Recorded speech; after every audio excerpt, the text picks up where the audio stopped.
What's up, guys? We're back early this week. This is Beat The Line broadcast. We didn't do an episode number for this one. This is just for Dana White's Contender Series week 1. We're going to keep this relatively quick for you guys. Key already dropped out of the camera on the screen, so there's that. So we're off to a great start. I'm excited Dana White Contender Series is back. Gives us something to watch, right, Joff? It's always good when fights are on midweek. Oh yeah, I'm excited for it, and I mean we've seen a lot of good prospect coming from Dana White Contender Series. So yeah, it's exciting, and I think there's some good fight this week. So I'm excited to break it down. I think the prospects this week so far, I haven't looked into other cards yet, but so far, like, prospects are kind of looking a little bit better than normal. Like, especially with the first fight of the night. We'll go into that real quick, and then we can talk about it. Obviously, it's only 5 fights. First fight is Antoine Ho versus Lonair Kavanaugh. This is going to be a 125-pound fight. Anton Ho, 6-0, 23 years old, out of MMA Lab. He's 5'6" with a 66-inch reach. Kavanaugh is out of England. I think he's an English guy, even though his flag shows China. He's 25, 5'4", reach not on here. Odds right now is Kavanaugh anywhere from -175 to -200. Antoine Ho is +150 to +175. I think this. I'll go. Just what do you think, Job? I think this line is a little wide. I think this is actually going to be probably the most exciting fight on the card, and I think it's also going to be pretty close when you match them up skill wise. And they're both pretty good athletes. What do you think? Yeah, this is a banger. I mean, this fight should be on the UFC card, no brainer. I mean, both of them are super high level. I really like both of them. I wish they could both be in the UFC after this week, but yeah, I don't understand this line, to be honest. I feel like it should be closer to a pick'em. There's a lot to like on both sides, right? But Ho's a guy fighting at MMA Lab. You know, he's training with these guys. Very good camp for flyweight or bantamweight. I feel like you got O'Malley, you got McGee, you got Batista, you got. He said he trained a lot with Carter Phillips, McGee, for this camp. And I mean, I've listened to some of his interview, Ho, and he's talking about a lot. He's talking a lot about tapes and studying of his opponent and everything. He seems like a smart dude. And yeah, overall, I think he's very solid. You know, he has good leg kicks. He's super fast. He has good front kick as well. He's super precise. I like his ground and pound. The way he pick up his shot is pretty nasty. He has good jab also. A straight right hand down the pipe, and the left hook's nasty as well. But he's super well rounded. I mean, the guy has good takedowns. Decent ground game overall. I feel like he's a little bit tricky with the grappling and the scrambles overall. So I like that from him. And yeah, on the feet, he switch stances. He has very good fit. He has decent footwork. Yeah, I think overall he can make mistakes in the grappling, but I think that if anyone has wrestling or grappling success here, it's going to be him. Because Kavanaugh, he's a very good striker, and I think his takedown defense is actually pretty good. But his grappling defense has not been tested yet. He never been battle tested really in that area, so I'm not sure. But I know Ho is good down there, so that's that. And yeah, so like I said, Ho's training at MMA Lab with O'Malley. The way he talk in interviews, he says he's always ready to go 15 minutes if needed. He has good mindset, which I like it. The guy's active. He has power. He's improving very fast. He's putting guys out cold pretty badly. And he has good feints. Also, I love that. Like at this level, we don't see this often. I'm sure you guys are gonna talk about it probably, but the way he feint, and then the people bite into it, and then you pick up his shot with that. At this level, to see some shit like that is pretty impressive. And like I said, he's so accurate with his shot, the way he pick up the shot and everything. But they both have very good counter shot, right? It's gonna be interesting to see how it play out. But I think overall, I think Ho has potentially the higher ceiling. The guy is super creative. And also the KO over Latchmain was pretty impressive because this guy has never been KO'd in 19 pro fight, and he put him out cold, you know. So yeah, he don't have a job. He's full time into MMA. He's really locked in, and yeah, I like him overall. Like I said, I think he has grappling upside. I think he's live to hurt Kavanaugh here. because I'm going to talk a little bit about Kavanaugh. By the way, that's the fight I have the most to say about. I think that's the one we should spend the most time on. And Yeah. the other fights, yes, but this fight's really I think we need to talk about it. And I wrote a lot of notes, so I did a lot of research on it. Kavanaugh, he has a K1 background. I think he's a 5-time kickboxing champ. He fought good competition in amateur, but like he started super young. He was 15 years old when he lost some of these fights. So I don't think you can really put too much stock into it. He fought our guy, Nick Bagley. Me and Key both cashed on him recently on Cage Warrior. Nick Bagley is a pretty good wrestler and he's pretty tough. Kavanaugh was able to hurt him in that fight. I know it's a draw, but it's only a draw because he got a point deducted in that fight. He should have won if not. I mean, he dropped him and then he kicked him in the face. So he got a point taken away and the fight's a draw. But like I said, the guy is super athletic. He has good takedown defense. But on his back, I think it's questionable. He has good guillotine, but sometimes I feel like he can be stuck on his back. But the first takedown defense and the way he uses his frame to defend the takedowns and the way he's moving around when people shooting on him is pretty good. But my problem with him is he's getting clipped a lot, right? He got hurt a lot on the regional, right? So he get clipped when he get pressure. He doesn't like being pressured, and he got clipped a couple times with the left hook. He got clipped in round 2 against Morgan. He got kind of dropped there. And Ho has very good slick counter shot. I think he's live to hurt him with the left hook. He got dropped again by a left hook from the southpaw stance against Sanchez in round 1. And then he got clipped by a left hook again and wobble a bit in round 2 against De Silva. And he also started to slow down a little bit. The fight was a high pace, but I think his cardio is a bit questionable. But he does have good recovery to his credit when he get hurt, And yeah, so that's about it. I feel like Ho has a little bit more finishing upside here. They both hit very hard, but I've seen Kavanaugh getting hurt a little bit too much for my liking against lower level guys. And I think Ho training at a better camp. I know Kavanaugh is a good camp. He's at a great Britain top team with Nathaniel Wood, Shannon Dyer. Oh, he's training with Bagley now. It's interesting because they fought to a draw back then. But yeah, they both are at a good camp. But I think MMA Lab for this weight class really good. And I like what I'm hearing from Ho on the interviews. I like what I'm seeing on tapes. And I mean, the guy's like, 7-0 in amateur, and he's 6-0 as a pro. So he never lost a fight. So yeah, I think he win this fight. I think he's live for a finish. And I think you can make an argument minus 125 each way because Kavanaugh's pretty good striker, very fast with power, good footwork. But yeah, at this price, I can't agree with it. I think it's a clear spot on Ho. So yeah, it was a long breakdown, but I had a lot to say on this one. Yeah, I agree with you. I think Kavanaugh is going to be the faster striker, probably the more, calculated striker, if that makes sense.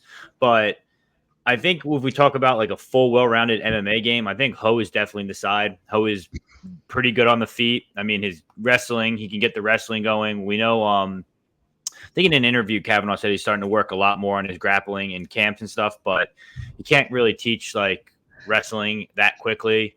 Ho is learning everything quick. I mean, if you watch some of his tape, he on the ground, his jiu-jitsu is creative, whether he's in his guard or like taking the back or, reversing things. He's, I don't know. I think he just looks good all together. Like I said early on when I just started the breakdown, I think this should be lined closer to a pick'em because this is anyone's fight to win or lose. I kind of think, watching a little bit of Kavanaugh's tape, does he not remind you guys of he kind of fights like Nathaniel Wood a little bit? Like, I don't know. I could see that. Yeah, you know what I'm saying? Like, I kind of was getting resemblances of that. I'm also, one thing I like to say too is like, I'm not huge on Cage Warriors. I think Cage Warriors has been a pretty letdown organization so far, and isn't a majority. I think he's all Cage Warriors. So like, I don't really know if he's fighting the best level of competition. Don't get me wrong. Ho got his first real opponent, was his last one. I think that was the best opponent he's faced so far. And he showed that he's able to keep a well-rounded game, win a decision. Sanson had his back at times, but he was able to get out of it, reverse it, regain guard, stuff like that. He's got crazy. Like at one point he was attacking like knee locks and like what am I looking for? Like he went for a toe hook at one point. I was just like, he will go for crazy shit, and I kind of love that. So I don't know. I think on a fight that should be like closer line, like Job said, I think you got to go with the dog here, especially at plus 175 on FanDuel. Like that's definitely wide. Key, what are you thinking? Yeah, I played Ho at plus 210 on DraftKings, and then also guys were able in my Discord to get plus 185, plus 165 on Ho on Bet Online. I think that this is pretty clear. Like, I get it. People like Kavanaugh. He had a sexy 1-2 finish in round 3 and against Morgan, I believe. But really, there's a lot of suspect things here. I don't think that he's a gasser by any means. I think that he actually has pretty good cardio, but he definitely slows down in round 3. Some of his movements are more labored. He starts telegraphing his shots a little more. And I think that physicality-wise, it's not like he has some strong difference here.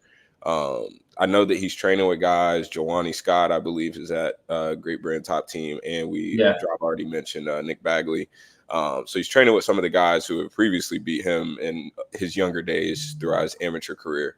And I realized that, there's a shit ton of hype on him and the clips look great. But the guy got dropped, I believe, against Ander Sanchez.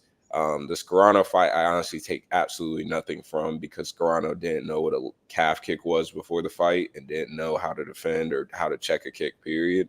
So I don't rate that fight at all. And then his last fight, he got hurt against a guy that I don't rate too highly personally, and I don't think that he's a good. So for him to get hurt multiple times against guys that I believe he should have strictly clean performances against on the feet is just very alarming to me. On the Ho side, Drob's already mentioned the left hook I believe, is going to be money here. The guy hits like a truck. The confidence is through the roof. He's the type of guy I want to back at plus 210, a guy who doesn't give a fuck, who's going to get in range, who's going to fight. And MMA Lab, there may be something in the water. As Sean O'Malley would say, there may be something in the sweat, a little Ostarine going on in that whole camp. So I like the MMA Lab vitamins. I like the coaching. John Crouch always builds a game plan. And Ho was talking about in his interview how much film and tape he watches. And for me, I will never understand fighters that don't watch any tape. And so to hear a guy that's big on tape and wants to understand his opponent's tendencies for himself is big time and shows that his IQ is probably through the roof. And he's shown it in his fights. The way that he's setting guys up, the kicks, I mean, we've all seen the highlight head kick. Just beautiful stuff. I don't think outside of hype and dick sucking, I don't see why Kavanaugh is this wide of a favorite. And it doesn't make sense. No. I could maybe understand minus 125 if you want to make him slight favorite just because you love him that much. But this is a pick 'em fight. 2 high level guys who both will be in the UFC if they don't sign off somewhere else, depending on who loses. Both guys will be in the UFC. I think that they beat the shit out of a couple flyweights right now, to be honest. So I believe that this is a Ho fight. Plus 210, plus 150 and up, in my opinion, is great value, and you have to play it. So I'm on the Ho side. Ho war. Yeah, I agree. Let's go on to our next fight here. We're looking at Jose Delgado versus Ernie Juarez. Jose Delgado is 7-1. He's 5'11" with a 73-inch reach. He's also out of MMA Labs. And then Ernie Juarez is plus 200. He's 8-0. He's 5'9". Reach isn't given here. I think he's out of Nate Diaz's gym. Right? I think he's out of that Stockton gym. So we're looking at minus 315 for Delgado, plus 265 for Juarez. Delgado's also, did I just say he's out of MMA Lab also? So Jose Delgado, he's also at MMA Lab. Yeah. So I don't know. I'm gonna be boring on this one. I don't really have much to say. I think Delgado could probably get a wrestling game plan going here. I think it's going to be an interesting fight. It'll be a good one, but I think the favorite is probably the way to go here. And I also like the over for this fight. What do you think, Drav? I would have said Key, but Key left again. Yeah, at first I was maybe thinking pre-tape that Juarez was interesting because the way he fight and the guy's a dog, But he has some clear holes in his game. First of all, he has no get up game whatsoever. That's one of his biggest weaknesses. When he gets taken down, he has just no urgency to get back up. Very terrible get up game. A lot of fights he spent time on bottom too much and he's just not able to get up. That's the first thing. And also, I think he's kind of likely to get club and sub here because the guys get hurt in long extended combination, right? That's where like he struggle or get hurt. And when it happened, his first reflex is to shoot. And this guy Delgado, he has good front chokes, he has good guillotine, he has pretty sneaky BJJ. So I feel like, and he has nasty power on the feet. So I think he's kind of live to hurt Juarez. And also the body shot, like the guy has some good body shot, to be honest. And Juarez has been hurt to the body a couple times. If you look, even the boxing fight, I know he took a boxing fight against the guy 7-0 with 100% KO rate, and he's a big guy, but he hurt him multiple times to the body. But yeah, Juarez fought to the hand. The guy's a dog, like I said. But I like his game in the clinch, good knees, good body kicks overall. He has good pressure, nice elbows. His stop control and sub game is not very good though, which I've seen the fight that Delgado lost, right? He lost the fight by decision. First of all, what's his name is McCell, right?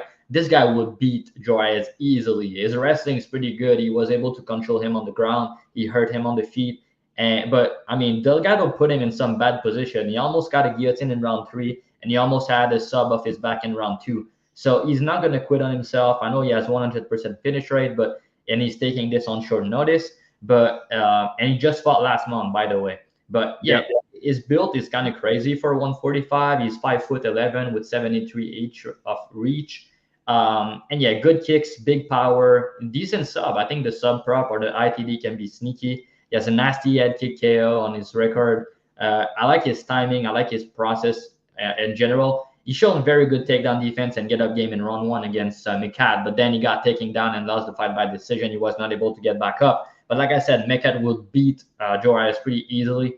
And he showed heart in that fight, because he was in bad position for 1.5 minutes. He was McCall had full mount. He landed nasty elbows. He got the back, everything. He had the arm triangle locked in, and Delgado was still able to survive, stay tough, so that's good.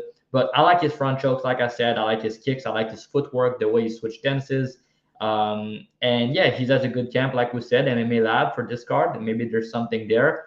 And his last fight, he just finished a guy training at ATT. He knocked him out pretty badly, but this guy has all of his 3 losses are KO1. So yeah, there's maybe we can, I don't know, put not too much stock into it, but still, I think he's gonna hurt him in long extended combination.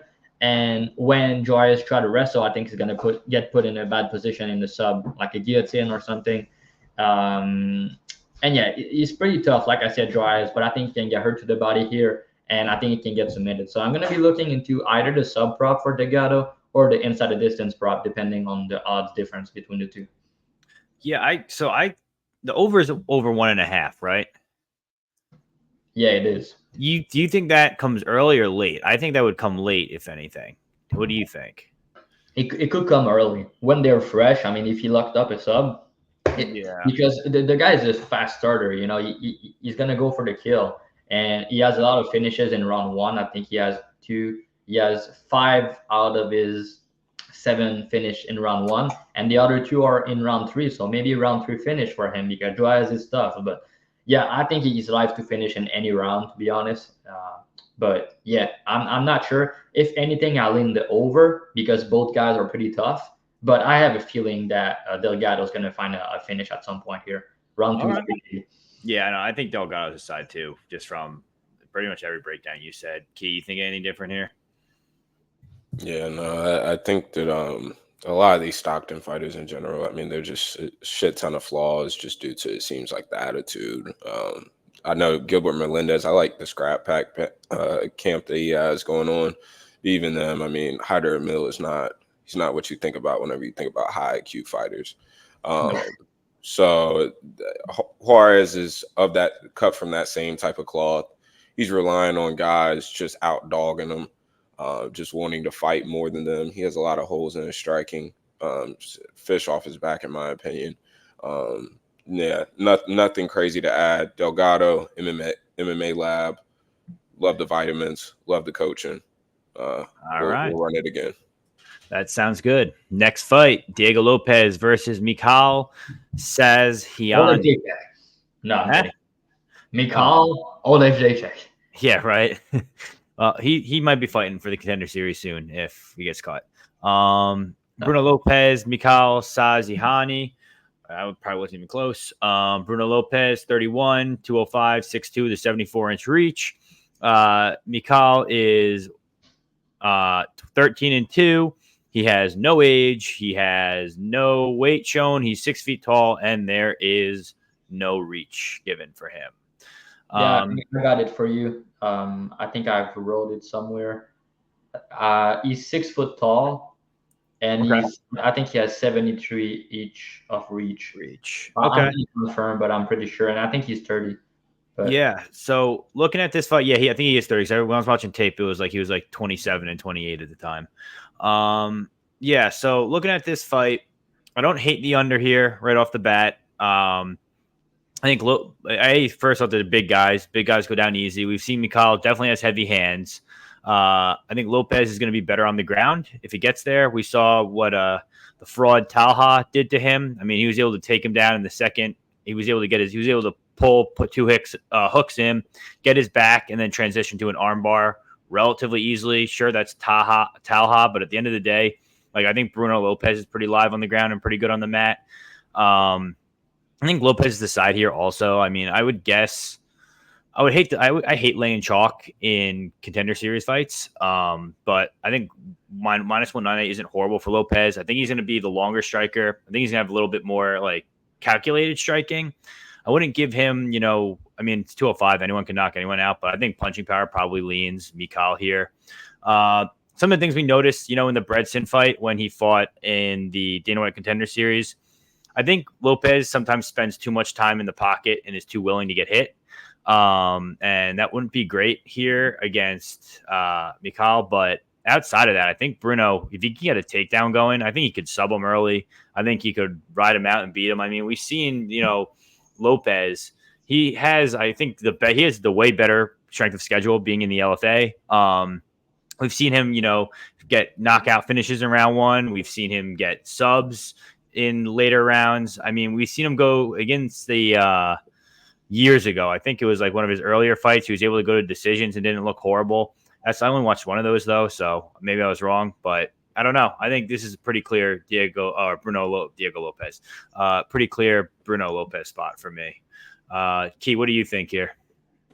Yeah, this is a weird fight for me personally, because I think both guys are very flawed fighters. McCell, I don't rate him highly at all. I think that this word gets thrown around a lot, but I think that he gives a lot of fraud vibes. He's padded record. I mean, it's very, very obvious. I mean, he's fought 4 debutantes, 5 debutantes, and then 2 guys who are 0-1. And I mean, some of these fights are well into his career. So the fact that those are the level of fights that he's taken is pretty crazy. And the Isaiah fight was not a good look in my opinion.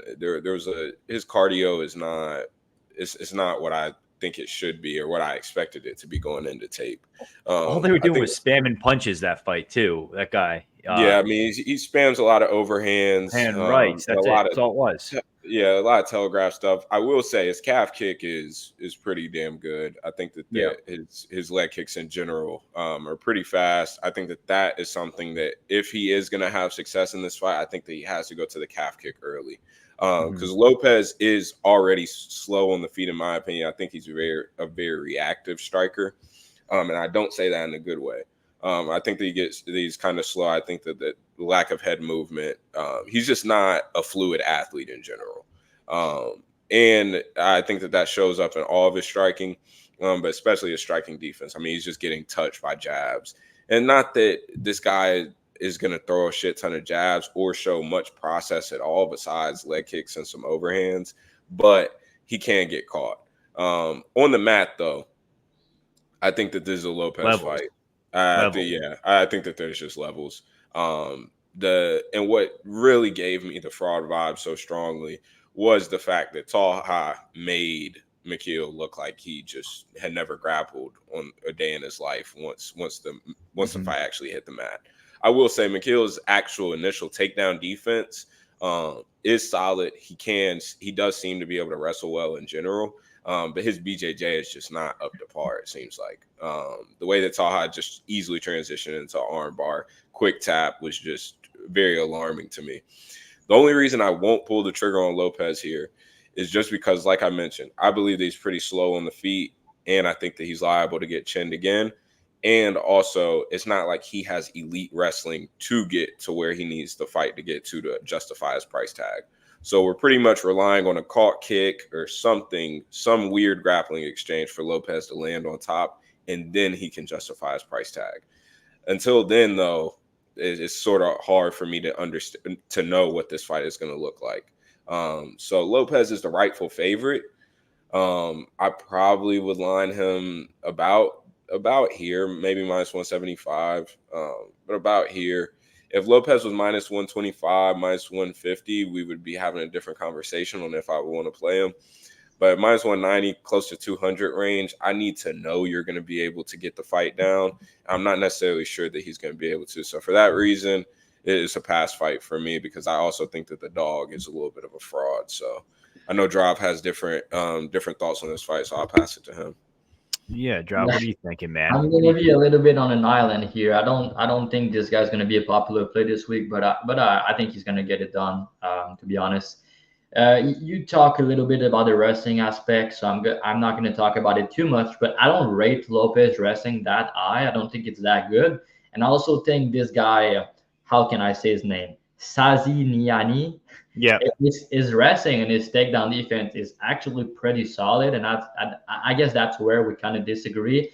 I don't think Lopez is going to get him down, right? I think he's going to be able to defend the takedowns. He's shown me pretty good takedown defense on tape. Yes, the Taha fight's a bad look, but to be honest, that's also dictate to the line, right? That's why Lopez is minus 200. The fight was 2 years ago. He took, 5-6 fights since then. Taha's not a bad fighter. The guy was, he had a big amateur career. He's not a big submission guy, but he caught him. It is what it is. But it is a bad look. Don't get me wrong. But I think you can't be putting too much stock into it. Also, Lopez is not a arm bar type of guy, a guillotine type of guy. He's an arm triangle guy. That's almost all of his sub or arm triangle. He's not really flashy with the submission. Is he a good grappler? Yes, he's a BJJ black belt. And if he gets on top, I'm worried for Sazi Nanamina. Sazi Niani. Right? I'm worried for him. But the difference between, most people breakdowns and mine is I don't think the fight's going to play out on the mat. And this guy wrestling offense actually pretty good. And I like his scrambles. If you remove the Taha fight, all of his other fights, he looked good on the ground. He's able to reverse. He's able to have good scrambles. I've watched a ton of tapes on him. I was kind of thinking to play Lopez at first. But the more I look into tapes, the more I think Lopez is going to get cracked at some point. He mentioned the leg kicks, and I think his leg kicks are really something to like. That's probably one of the best part of his game. And the way, another thing you guys didn't mention, this guy's fast as fuck. He's pretty fast with the leg kicks, and he's also pretty fast with the strike right hand down the pipe. That's his two best shot. And Lopez is kind of slow, like he mentioned. He's kind of slow on the feet. He has bad striking defense. You already touched about it, Peg, but he has bad striking defense, and I think he's kind of a KO waiting to happen again. He got KO'd against Ribeiro. He got caught with the straight hand down the pipe, the long arm, and stuff like that. So I think he's live to get caught again here. And another thing is I don't think this guy cardio is as bad as what you guys might think or most people think. He wrestled his ass off for a 15-minute decision, and he didn't really look tired. But his body language is not good when he's getting a little bit tired. He can be low volume, and then it looked like he's fatigued, but he pushed through it pretty well. So I think his power is pretty good, to be honest. And I think he's going to be faster, and I think his leg kick is going to be key here. I don't think Lopez is going to be able to take him down. And if that's the case, and that's a striking match, it's very hard for me to see either guy being higher than 50-50, you know. So yeah, Lopez fought better competition. Fun fact, he has a win over Robocop back in the days. But yeah, overall, I think this guy is really live to catch him. I know people don't like him, like you said, you think he's a fraud and stuff like that. But at the end of the day, he's the faster striker. I think he can crack very hard.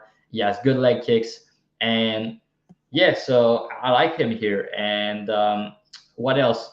Also, I can't find his Instagram for some reasons, but if you look the camp that he's in, Spitfire Jim Berlin, we don't really know this camp, but I did some research, and they have a lot of good coaches, a lot of good BJJ black belt over here. So he's training with a lot of good people, you know. So uh, there's some unknowns about this fight, but to get to Lopez minus 200, he's just not a guy you want to back at this type of price just because he's so reckless, he's so hittable. He's bigger and he fought better competition. He has some grappling upside, like I said, but I think Saz has the speed. I think he has the leg kicks upside and the power to put him out. And yeah, I don't think Bruno's going to be able to take him down. So if that's the case, I think the line is way off. So What do you think about the under? I'm not sure about the under. I was maybe actually leaning over. I think there's going to be a finish in this fight, but I feel like it's going to be around 2-3 type fight, you know. So I'm not sure about the over or the under, but I feel like there's going to be a finish in round 2 here. If Lopez get on top, he could get a sub. Don't get me wrong, but also if the fight stays standing and the way he rush into people, this guy has some slick counter with the right hand. I think he's live to counter him when Lopez rush in, and then you get hurt or you get hurt with the leg kicks or something. So Yeah, I think he's the side here at the current price, plus 165. I think you got to see what his KO prop is too, because if they release that KO prop too wide, that'd probably be the way to play him. Like I told you guys earlier, I think it's kind of like I kind of think he needs the KO to win. Well, no, I kind of disagree with that. I think he could hurt Lopez, and then Lopez could clinch him or something. I mean, the guy cardio is not that bad. I know he has only one decision win, but if the fight go all 15 minutes, it's gonna be close. I think the money line is the way to go personally. Do I think he get a KO if he wins? Yeah, probably. Yeah. But like we all thought Denise would get a KO if he win, right? I call the decision there. But yeah. I think he has decision equity. And Lopez is slow down himself. You know, he's kind of reckless, and his defense as the fight goes on get worse and worse. Yeah. So yeah, I think he's gonna get knocked out. Yes, but plus 165. I think that's the way to go.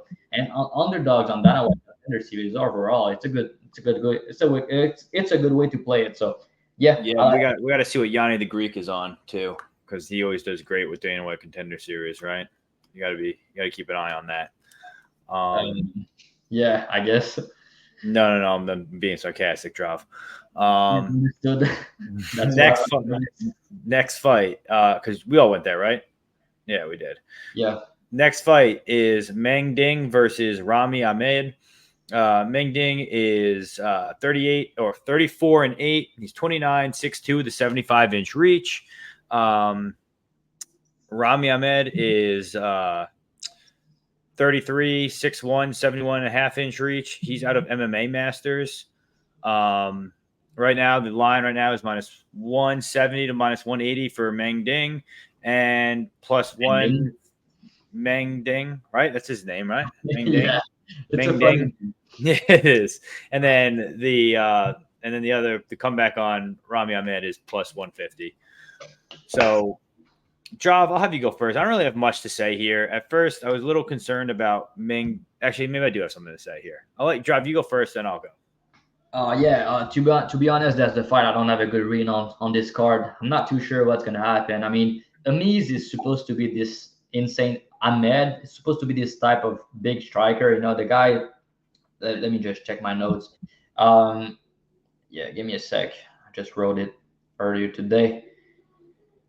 Yeah, you know, he has a kickboxing black belt and he's Muay Thai champion. He has big power. I like his kicks. I think his leg kicks are pretty good. His last 2 fights are leg kicks TKO'd. So the guy is pretty good with the kicks, and he has the bouncy style, you know, the Wonder Boy MVP-ish kind of style where he's low volume. He's kind of fighting with his hands down and stuff like that. But the thing I like the most about him is precision with the body shots. He hurt a lot of people with the body shot, and I think he knows the spot where to hurt people in the body, which is pretty good, you know. So he's fighting an MMA master.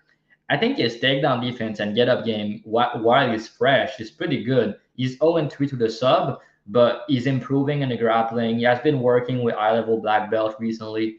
His scrambles are improving, but yeah, this guy Mending, he looked pretty decent. You know, he has good check left hook, but his record is pretty weird. Some organization we don't know about.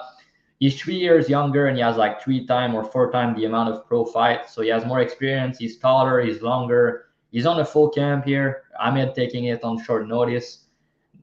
They're talking about Dang. He's a guy training at UFC Performance Institute, and he's slick with the counters. He looked pretty durable. Yeah, good. He has good body shot himself. Decent takedown defense and cardio. But I think that Ahmed's leg kicks can be a problem here in the body shot. But yeah, I don't really know what to think about it. Like I know about both guys because I did the tapes and I wrote my notes, but at the price and the over under, I don't really know what to think and who's gonna win. I guess if I had to pick, I'm gonna take Ding because he's longer, taller, more experienced, and he's on a full camp. But yeah, would I be surprised if Ahmed get it done with the leg kicks and the body shot? But no, not really. So yeah, that's a pass fight for me here. I think Ding win, but I'm not confident. I'm not laying this price. Yeah, I agree with you. I think Meng is the side. I don't think I'm playing him at this price by any means, but I think he's the side to pick. A lot of his background comes from his kickboxing. He was a kickboxer before he switched over to MMA. He's going to be a slicker striker, I think. I think if there's, I mean, his grappling did not look great early on. He fought this one guy. When I was looking back at it, his name was, let me see. He fought this guy like 3 times in a row or 4 times in a row. I think I'm trying to find him. I thought he had like some sort of crazy. You're talking about Josie Caceres, right? He fought him the first time. It was a no contest because he got kicked in the balls too hard. And then the rematch is the 5 rounds and he get choked out at the end of round 5. If that's the fight you're referring to, they run it back after because the first fight was a no contest. It was 6 years ago, though. Yeah, no, there was one guy I thought he had multiple fights against. Like it was like 3 rematches in a row or 3 fights against him. I thought I saw that somewhere. And he lost. That's the Jose Caceres fight you're referring to. They run it back to back, but they only fought twice. Gotcha. All right. Well, my point was, I think over time in his career, if you watch like his tape, like obviously he's got really good kickboxing. At first, it looked like he struggled against wrestlers. I think as of recently, his wrestling has improved. Watching tape back on our boy Rami over here, I mean, you can go. He took a long time off. Not really sure onto why that was, but from the past 2 fights he's had, in 2022, and like I really didn't see, like, you got leg kick KOs, but you feel like you didn't really get to see much out of him. Like we know he probably would be able to wrestle here. I know the Elias Santos win is like, I don't even know what to think of that.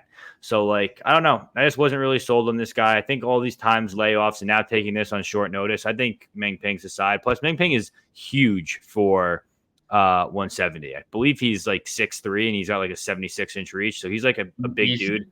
He's 6'2", but the other guy is 6'1", so they're going to be similar, but he has a bigger reach, 75 to 71. So yeah, so I think he'll be able to use that. I think he's the side here. Key, anything different from you? Yeah, I disagree with the slick striker thing. I think that Ahed is probably going to look like the slicker striker, so to speak. The karate background, the hands down. I have a lot of questions. I wanted to get to it, Mandingo bet here, but this it's tough at this price. But I do think that Ahed has a lot of questions to answer. In the Issaquah fight, his last loss in 2019, he re-wrestled and reversed the guy and then ended up getting armbarred from there. Just bad IQ shit whenever he knows damn well he's not going to sit here and offensively grapple. So just boneheaded mistakes there. On the feet, I mean, he was fighting a 46-year-old, I believe, on that tight end FC60 card. The guy was literally 46. So you're fighting literal drunk uncles. And then on top of that, yeah, I mean, he's fighting Peg. And then on top of that, he's continuing to fight against guys who are just absolutely not even close to his level. So he's getting leg kick TKOs like he's fucking Chris Gutierrez or something. When in reality, I mean, the guy is not like he's looking like Wonder Boy against guys who fight like us. So it doesn't make a lot of sense here. He's taking this on a week's notice. The reason why I wanted to get to a Mandingo bet here was because I was thinking that the cardio would look bad on Hamed's side, but I just don't know. Like, I simply just don't know because he hasn't been pushed by anybody. I mean, he went to decision with the guy who literally, I mean, talk about a pudge, literally just looks like a round ball. So he's going to decision with guys that he should just be getting dispatching of in the first round.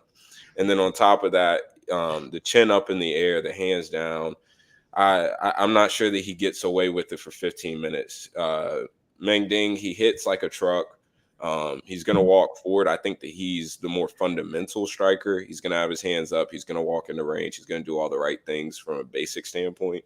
But at minus 172, it's kind of hard to get behind. So for that reason, it's a pass. If this line goes down, though, I can damn near guarantee you that I will have a Mandingo bet. Pause. Okay. Last fight. Main event.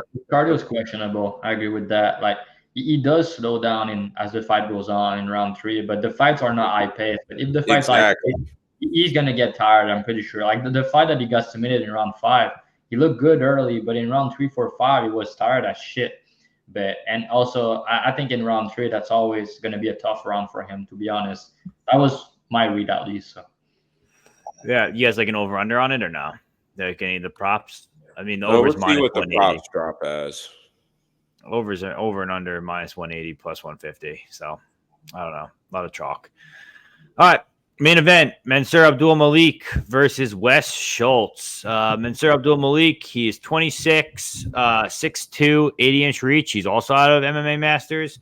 And Wes Schultz is 28, 6'2", 76-inch reach out of Pura Vida BJJ or MMA, whichever one you want to go with. Line on these two guys, Mansour minus 305, Wesley plus 245.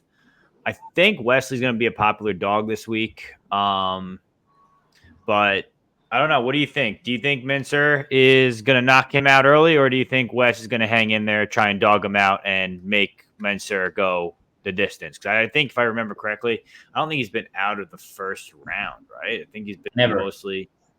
Yeah, never. Here's the thing, though. You never went past 4 minutes. Here's the thing, though. He was a state champ wrestler in Maryland at 285.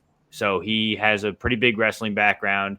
Usually, if you're a wrestler, you can go and at least push a pace. So just because it's kind of like we're got to answer that question, or we're going to find out, like, does he have 3-round cardio or not? Because, like, that's a big question here. Because if he does, he'll beat Wesley. But if Wesley can dog it out and wait, we could see something where Wesley's good at BJJ. He's got decent wrestling, but like I think a good answer to his wrestling defense was the Dylan Butka fight. Me and Key's best friend. He made him look like the best wrestler on the roster. He was able to take him down, no problem. He kind of pulled guard, and if you pull guard against a guy like Mansour he's got some nasty ground and pound. So if he pulls guard and stuff like that, he's gonna get smashed. I mean, I don't know. I kind of think you got to play. I'm going to look into what Mansour's KO prop is. I don't know if it's worth playing him minus 300, but I don't know. I kind of think Mansour is a side here. Not really that bold of a take. What do you think, Key? Yeah, I think the guy's absolute athletic freak. But huge physicality edge too. The physicality will look absolutely stupid here. It's interesting with a lot of these wrestling guys. I mean, I know that they could probably wrestle for fucking hours, but they get in the octagon, and I mean, I don't know from somebody who hasn't fought, but it seems like there's just like a shock or a panic that causes a lot of death gas. And I mean, I think about Pat Downey and Bellator Yeah. whenever he got uppercutted and sent to hell. Yeah. And it's not like we've seen Mansour's like, it's not like he has this elite BJJ. Like, I feel like with Bo Nickel, his BJJ is translated and like he looks really legit on the mat. Mansour is just like ground and pound and like just flash knocking out guys with just crazy like physicality Power. and strength. Yeah. Yeah, like that. I mean, he just has athletic He's killing ability. people. Yeah. So that's alarming to me. I can almost guarantee that this guy is gonna gas like really fucking badly at some point. Yeah. In his first fight, he was getting walked down by a drunk uncle until he mean bonked him and broke his orbital. But he was getting walked down, and the dude was in his face, sticking his tongue out, like all sorts of shit. And he got touched up a little bit in that fight, and that to me showed a lot. And I know that was 2021, blah blah blah, but that was not a good look at all. I think that this guy is a gas waiting to happen. Do I think that it happens here is the question. No. I think that he will bully Wes Schultz. I think that he packs him up and gets him out of there in the first round. I think that the hype will reach an all-time high. And by I mean the fade will be absolute. And we will be there for it. We will be there no matter what. Because I think that it's coming. It's inevitable. It's not like this guy is just one takedown and the fight's over. Guys are re-wrestling, getting up. Yeah. So it's not like his top controller pressure is insane. He's just an athletic freak. I hope. I believe he's where MMA Masters. Yep. No, he's at Extreme Couture now. Extreme Couture now. So even better. You gotta hope. You gotta hope that he's putting in the work cardio wise. But this is not somebody I'm parlaying at minus 305. I can't blame anybody that wants to take the shot now on Wes Schultz and hope that this is the fade spot. But the fade is coming. I can guarantee that. But yeah, so that's my thoughts on the fight. Not parlayable. But I won't touch this fight at all. I think he gets it done. Yeah, the under 1.5 is minus 150. I don't really hate that either, but I would probably like to see Mansour's KO prop before I bet an under, because I'm not sure how much equity Wes has unless it's like a freak sub or something like that. What do you think, Drav? Yeah, you already know I'm on the under. We talked about it earlier. I play the under here at minus 121. I think that's the way to go. I mean, there is a lot of question mark about this guy, Malik. Like you just said about the cardio key, I agree with that 100%. And I also watched the Core Jordan fight that you're talking about. I'm sure Peg didn't really know what you were referring to. Pretty sure I watched it. I saw that one. I was watching. You did? Yeah, I watched it.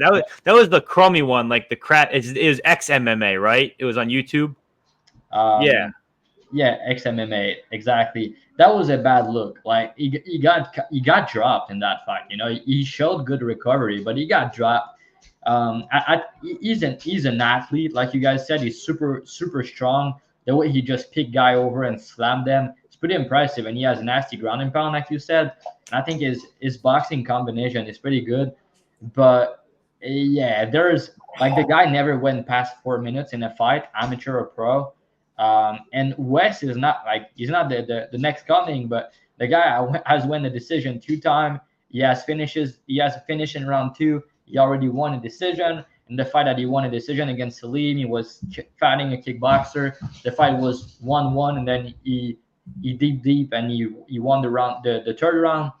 And yeah, he's a wrestler himself. I think his grappling is better than Malik.